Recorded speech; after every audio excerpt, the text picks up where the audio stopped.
All right, let's talk about something we all do. Watch YouTube. But what if I told you it's more than just a habit? What if that whole self-improvement vibe you get is actually hiding a really sneaky, powerful addiction? Well, that's exactly what we're going to break down today. Sound familiar? Come on, we've all said it. It's the perfect excuse, right? We're not just zoning out. We tell ourselves we're being productive. We're watching deep dive videos on psychology, business podcasts, how-to guides. We're investing in ourselves. And hey, I get it. It totally feels true. But is it really? Okay, so check this out. 90%. This number is kind of a gut punch. According to the source we're looking at, one creator actually tracked this and found that a whopping 90% of the educational content they watched led to, well, nothing. Zero real-life change. It was just this fire hose of information that felt super productive but never actually turned into action. It just went nowhere. And that brings us to this really fascinating idea, the productive addiction. See, it's not like other addictions. It doesn't feel bad because it's hiding right out in the open wearing this clever disguise of learning. It's so tricky to spot because, well, we actually feel good about doing it. So, to understand what's really going on here, we have to look past the videos themselves and go straight inside our own brains. Because the real hook, it has absolutely nothing to do with what you're watching. It's all about the chemical reaction happening inside your head. Yeah, we're going to get into the science of it. And this is where the trap is sprung. Psychologists have found something wild. The biggest hit of dopamine, that feel-good chemical, it doesn't happen when you're watching the video. Nope, it happens right before you click. It's that moment of anticipation. Your brain is whispering, ooh, maybe this is the one. This is the video that's going to change my life.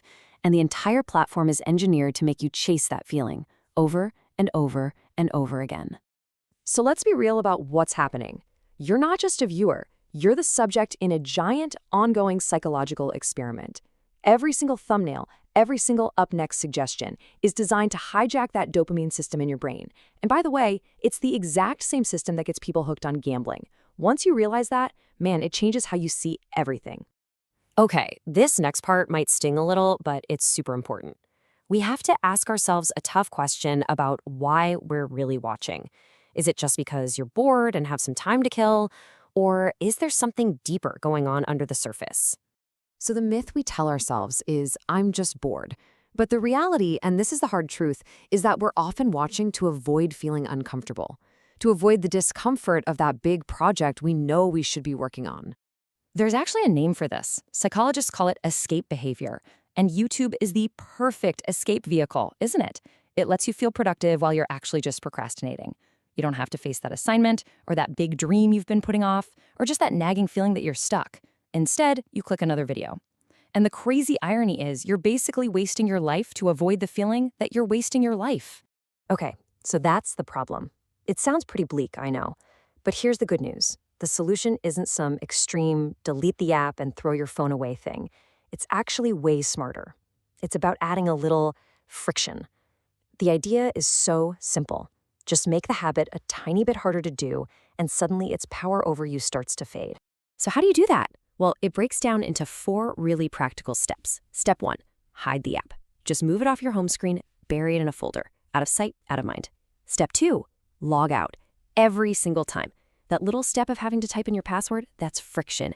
Step 3, turn off autoplay and recommendations. No more endless rabbit holes. And finally, number 4, and this is the big one. Search, don't browse. Only watch videos you went there to find on purpose.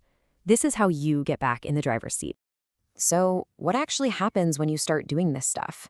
Well, you have to be ready because your brain is so used to that constant, easy hit of stimulation. When you suddenly take it away, it's going to freak out a little bit.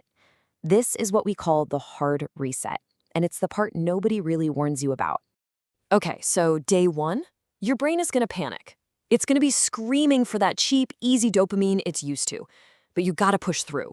Because after just a few days, something incredible starts to happen. You start to feel good from real life again. You get that dopamine rush from actually finishing a task or having a real conversation or just being present in the moment. Your brain is literally rewiring itself. You're getting your mind back. And this is so important to understand. The algorithm is built for a distracted brain. A focused mind, a mind that's actually engaged with the world, that is the algorithm's worst nightmare. So in a way, taking back your focus, it's like an active rebellion. And that brings us to the biggest idea of all. Because this whole thing, it's not really about quitting an app. It's not just about breaking a habit. It's about something much deeper. It's about a complete transformation. There's this quote from some Stanford psychologists that really just puts it all in perspective. They say, the greatest addiction of our time isn't drugs, it's distraction. Think about that. The fight for our attention is the fight of our generation. Because when you lose your attention, you're losing pieces of your life, one scroll at a time. This is so much bigger than just YouTube. So the real takeaway here isn't just some quick digital detox tip. It's about shifting your entire identity. The goal isn't just to force yourself to stop scrolling. The goal is to become the kind of person who doesn't need to scroll. It's about building a new version of you, a version that an algorithm just can't mess with. And that's the real question, isn't it? The one I want to leave you with.